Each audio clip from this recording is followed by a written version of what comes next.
Central dogma 2026 के paper में छप चुका है। अलार्म लगा लो, हर सुबह सुनना कि सेंट्रल डोगमा 2026 में आएगा। 22 नंबर का केवल रोग पर आता है, इसको आप लोग ध्यान में रख लीजिएगा। और ये जो मैंने डायग्राम बताया है दूसरे चैप्टर से, आपको सारे के सारे डायग्राम आपको हर एक सेट की बात कर रहा हूं देखने को मिलेंगे। ये डायग्राम जो है ना दूसरे चैप्टर से पहले चैप्टर से डायग्राम बहुत ज्यादा आते हैं। सारे विद्यार्थियों, अगर आपको 12वीं का एग्जाम देना है और आपको इंपॉर्टेंट टॉपिक समझ में नहीं आ रहा है और आपने अभी तक कुछ पढ़ाई नहीं किया है या फिर आपने पढ़ाई तो किया है लेकिन आपको ऐन मौके पर याद नहीं आ रहा है, तो कसम पैदा करने वाले कि जिन टॉपिक को मैंने अपने हाथों से लिख दिया 2026 में वो देखने को मिलेंगे, गारंटी के साथ देखने को मिलेंगे। और हाँ, यूपी बोर्ड वाले के साथ बहुत बड़ा अन्याय हुआ है। यूपी बोर्ड वालों के साथ इतना बड़ा अन्याय हो गया है जिसके साथ मैं कुछ कह नहीं सकता। पहली बात तो ये, जितने दिन में आपका पूरा पेपर खत्म हो रहा है उससे ज्यादा छुट्टियां सीबीएसई बोर्ड वालों को एक पेपर में मिल रहा है। खैर अब क्या कर सकते हैं, हम भाई यूपी बोर्ड वाले हैं, गरीब छात्र, लेकिन कोई बात नहीं। मैं तुमको वादा करता हूं, दावा करके साथ कह सकता हूं, इन टॉपिक को आपने पढ़ लिया तो आपके 80 से 90% आ जाएंगे बायोलॉजी के पेपर में। और मात्र 18 दिन का आपके पास समय हुए, आज है 1 तारीख। तो मेरे भाई बिना देर के मैं शुरुआत करता हूं और आपको ज्यादा नहीं पढ़ना है। जिन टॉपिक को मैंने अपने हाथों से लिख दिया मैं गारंटी के साथ ओपन चैलेंज कर सकता हूं 2026 में ना देखने को मिले तो मेरे पास कॉल कर लेना। सबसे पहली बात देखो, तुम लोग यार फालतू के क्वेश्चन बहुत पढ़ते हो जो कि बोर्ड एग्जाम 2026 में आते नहीं है, लेकिन मैंने चैट जीबी से और ये अपना क्या बोलते हैं अवतार है और वो विद्या, सबसे मैंने पूरा एकदम ट्राई करके गूगल से पता करके छांटा है और इन क्वेश्चन को 2026 में पक्का आना पड़ेगा, ये मेरी गारंटी है। देखो सबसे पहली बात, तुमको पहले चैप्टर में ज्यादा दिमाग नहीं लगाना, सिर्फ यही 2 टॉपिक तुमको पढ़ना है और 2 टॉपिक से बाहर नहीं आएगा। मैं 7 सेटों की बात कर रहा हूं और मल्टीपल चॉइस कंप्लीट कर लेना है। मल्टीपल चॉइस में ज्यादातर क्वेश्चन पहले चैप्टर से देखने को मिलेगा, यानी कि आपको पहले चैप्टर से क्या पढ़ना है, आवृत्त बीजी बीजांड का सचित्र वर्णन पढ़ना है। बीजांड का सचित्र वर्णन आपको पढ़ लेना बहुत ही अच्छे से। बीजांड का मतलब समझते हो ना, गुरु बीजाणु धानी, गुरु बीजाणु धानी से रिलेटेड सारी चीजें, और बीजांड का सचित्र वर्णन पढ़ लेना। इससे बाहर एक क्वेश्चन नहीं आएगा और लघु बीजाणु आने के चांसेस बहुत कम है क्योंकि पराक्रम तुम्हारा कक्षा 10 में भी था, इसलिए कक्षा 12 में देखने को नहीं मिल सकता है।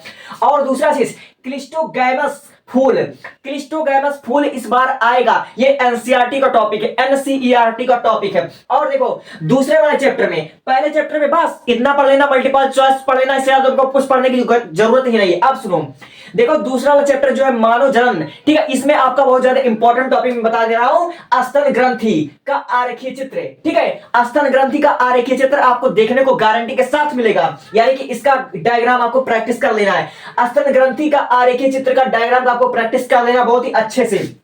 अब देखो मादा जनन तंत्र, ठीक है, मादा जनन तंत्र जब भी आएगा आपका लॉन्ग क्वेश्चन में आएगा, लॉन्ग क्वेश्चन में आएगा 5 नंबर का मादा जनन तंत्र 2026 में गारंटी के साथ आपको देखने को मिलेगा। मैं लिख देता हूं 100% आएगा, ठीक है, 100% आपका आएगा मादा जनन तंत्र। और हाँ, आपको 2 नंबर में देखने को मिल सकता है अपरा प्लेसेंटा, अपरा प्लेसेंटा आपको 2 नंबर में देखने को मिल सकता है, 2026 में आएगा आएगा आएगा।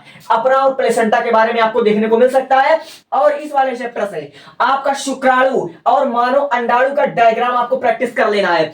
दूसरे चैप्टर से आपको शुक्राणु, अंडाणु का और मादा जनन तंत्र का सचित्र वर्णन आपको कर लेना है। और आरेखीय स्तन ग्रंथि का आरेखीय चित्र, ये आपको 4 डायग्राम प्रैक्टिस कर लेना, दूसरे चैप्टर से आएगा और संक्षिप्त टिप्पणी आ सकता है। और मादा जनन तंत्र आपका लॉन्ग क्वेश्चन है, इसको आप लोग ध्यान में रख लीजिएगा। और ये आपका 2 नंबर में आएगा अपरा वाला, और ये सब आपका 3 नंबर में आ सकता है अंडाणु शुक्राणु वाला, ठीक है। अब देखो तीसरा वाला चैप्टर में आते हैं। तीसरा वाला चैप्टर बहुत मोस्ट इंपॉर्टेंट है, इसको बिना पढ़े मत जाना, और most important topic NCERT base पर मैं लेकर आया हूं। देखो सबसे पहले आपको पढ़ लेना उल्ब विभेदन। उल्ब विभेदन 2026 में देखने को मिलेगा, चाहे 2 नंबर में ही कितना देखने को मिले, ठीक है, यानी कि आपका एमनियोसेंट्रिस्टिस आपको देखने को मिल जाएगा। और आईवीएफ आपको या तो इसका फुल फॉर्म पूछेगा या 2 नंबर में आ सकता है, 3 नंबर में आ सकता है, लेकिन आईवीएफ 2026 में पक्का आएगा, स्वपात्र निषेचन। और एसटीडी यानी कि आपका सेक्सुअल ट्रांसमिटेड डिजीज, यानी कि आपका ये गारंटी के साथ आ सकता है। और ठीक है, सेक्सुअल ट्रांसमिटेड डिजीज ये आपका पूरा 6 प्रकार का इसमें रोग दिया हुआ, और 6 प्रकार को आपको पढ़ लेना है और गारंटी के साथ आपको कोई ना कोई देखने को मिल जाएगा। जैसे आपका गोनेरिया हो गया, ऐसे 6 प्रकार के आपका रोग है और 6 प्रकार का रोग आपको पढ़ लेना है और कोई ना कोई तो देखने को गारंटी के साथ मिल जाएगा, यानी कि एसटीडी, ठीक है, यानी कि सेक्स के दौरान होने वाले रोग, इसको आपको पढ़ लेना है, ठीक है। और आईयूडी, इसका फुल फॉर्म आपको पता होनी चाहिए, 2 नंबर में पूछा जा सकता है। आईयूडी, ठीक है, इसका आपको अच्छे से पढ़ लेना है। और एमटीपी, ठीक है, एमटीपी तो आपको पढ़ के जाना है, यानी कि सगर्भता समापन। सगर्भता समापन क्या होता है, क्यों कराया जाता है, किन कारणों से कराया जाता है, आपको अच्छे से पढ़ लेना है। और आपको एआरटी अच्छे से पढ़ लेना है। यानी कि आपका कहने का मतलब ये तीसरा चैप्टर आपका बहुत बहुत बहुत इंपॉर्टेंट है। और इससे ज्यादातर आपका जो है इसका फुल फॉर्म पूछा है, 2 नंबर का, 3 नंबर का, 4 नंबर का क्वेश्चन आपका तीसरे चैप्टर से बहुत ज्यादा बन सकता है, इसकी मैं गारंटी लेता हूं। अब देखो लॉन्ग क्वेश्चन चौथे वाले में से जब भी आएगा, चौथे वाले चैप्टर में से लॉन्ग क्वेश्चन ज्यादा बन सकता है। जैसे आपका मेंडलीय विकार आ सकता है। मेंडलीय विकार 2026 की दृष्टि से बहुत मोस्ट इंपॉर्टेंट टॉपिक है। मेंडलीय विकार को पढ़ लेना मेरे बच्चा। अब देखो लिंग निर्धारण, यानी कि कीट में पक्षी में लिंग निर्धारण आपका 4 नंबर में देखने को मिल सकता है। जैसे मधुमक्खी में लिंग निर्धारण हो गया, कीट में लिंग निर्धारण, पक्षी में लिंग निर्धारण, यानी कि लिंग निर्धारण आपको देखने को मिलेगा। 2026 के टॉपिक में बता रहा हूं, लिख देता हूं कि 2026 में आया हुआ क्वेश्चन है। 2026 में आपका लिंग निर्धारण आएगा, पक्षियों में आया, कीटों में आए। अब देखो लिंग संलग्न लक्षण क्या रोग, लिंग संलग्न लक्षण और लिंग संलग्न रोग आपको देखने को मिलेगा। और हाँ, एक बात मैं बता देना चाहता हूं, 2026 में या किसी भी सत्र की मैं बात कर रहा हूं, आपके बायोलॉजी के पेपर में 22 नंबर का केवल रोग आता है। 22 नंबर का केवल आपका रोग आता है। यानी मैं अगर आपको कह दूं कम शब्दों में, तो आपको अपनी बुक की सारी जो रोग है, पूरे इंपॉर्टेंट रोग के बारे में आपको पढ़ लेना चाहिए। इसीलिए मैं आपको कह रहा हूं कि ये जो आपका डिजीज है 6 प्रकार को आपको पढ़ लेना चाहिए। और लिंग संलग्न के लक्षण, लिंग संलग्न रोग को आपको बहुत अच्छे तरीके से पढ़ना चाहिए। चाहे डाउन सिंड्रोम हुआ, टर्नर सिंड्रोम हुआ, क्लाइनफेल्टर सिंड्रोम हुआ, अच्छे से पढ़ लेना चाहिए। 22 नंबर का आपका रोग छपा होता है, 22 नंबर का केवल रोग पर आता है, इसको आप लोग ध्यान में रख लीजिएगा। ठीक है, अब यानी कि 4 देखो 4 चैप्टर से मैंने बता दिया, इससे ज्यादा मत पढ़ना। 18 दिन में तुम क्या पढ़ लोगे, 5 सब्जेक्ट को टाइम देना है ना मेरा बच्चा, इसलिए इतना टॉपिक बता रहा हूं। इतने टॉपिक से ज्यादा नहीं देखने को मिलेगा। यानी कि 80 से 90% तो आपका फिक्स है अगर आपने इन टॉपिकों को पढ़ लिया। और रोग के बारे में मत छोड़ना मेरे बच्चा, रोग 22 नंबर का आता है। और ये जो मैंने डायग्राम बताया है दूसरे चैप्टर से, आपको सारे के सारे डायग्राम आपको हर एक सेट की बात कर रहा हूं देखने को मिलेंगे। ये डायग्राम जो है ना, दूसरे चैप्टर से पहले चैप्टर से डायग्राम बहुत ज्यादा आते हैं।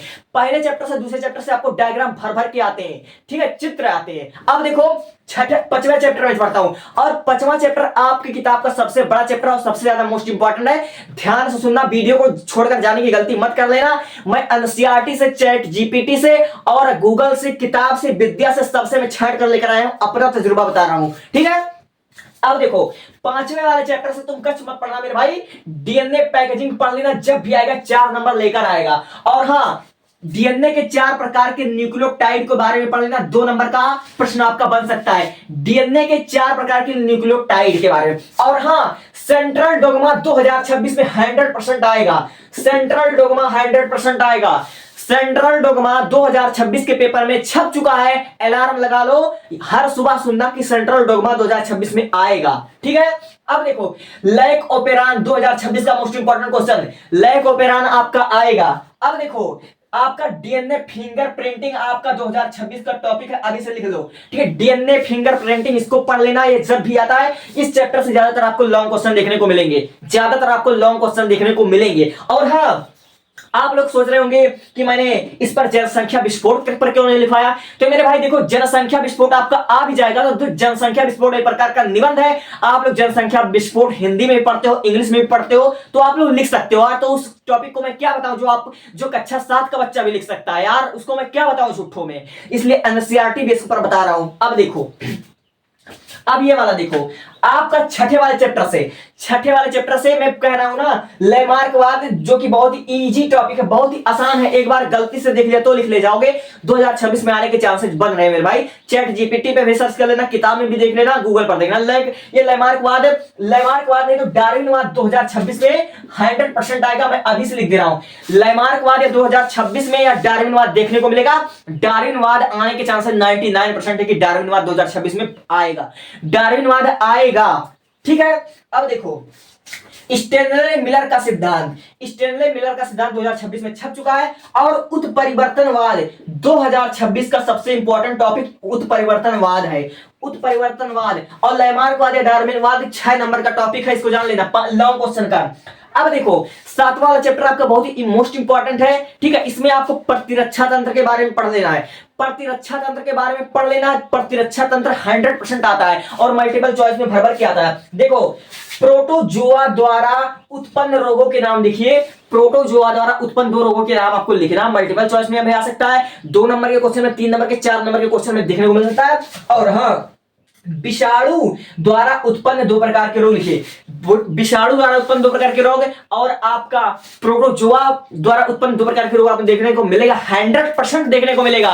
ये मैं ओपन चैलेंज कर रहा हूं, एनसीईआरटी से मैं लेकर आया हूं, ये प्राइवेट प्रकाशन की बात नहीं मान रहा हूं। अब देखो आपका 8वें वाले चैप्टर से आपका बायोगैस में सूक्ष्म जीवों का योगदान, आप लोग देख पा रहे हो ना, बायोगैस में सूक्ष्म जीवों का योगदान 100% वायरल टॉपिक है। अब देखो 9वें वाले चैप्टर में आते हैं, 9वें वाले चैप्टर में आपका हो जाएगा प्रतिबंध एंजाइम।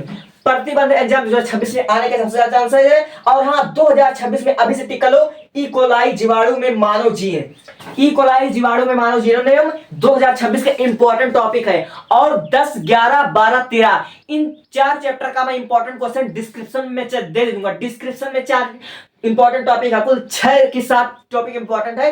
और 18 दिन में इससे ज्यादा तुम ना तुम पढ़ पाओगे और ना इससे ज्यादा इंपॉर्टेंट है। 18 दिन में तुम इससे ज्यादा पढ़ ही नहीं पाओगे जहां तक मुझे लगता है, क्योंकि 18 दिन में आपको 5 सब्जेक्ट को टाइम देना मेरे भाई, इससे ज्यादा इंपॉर्टेंट और कुछ नहीं हो सकता। Thank you for watching. और इसको पढ़ लेना, गलती से भी पढ़ लेना, लेकिन पढ़ लेना, मैं मजाक नहीं कर रहा हूं, मेरे मजाक को भी मजाक में मत लेना। थैंक यू, सब्सक्राइब में और अच्छा लगे तो करना।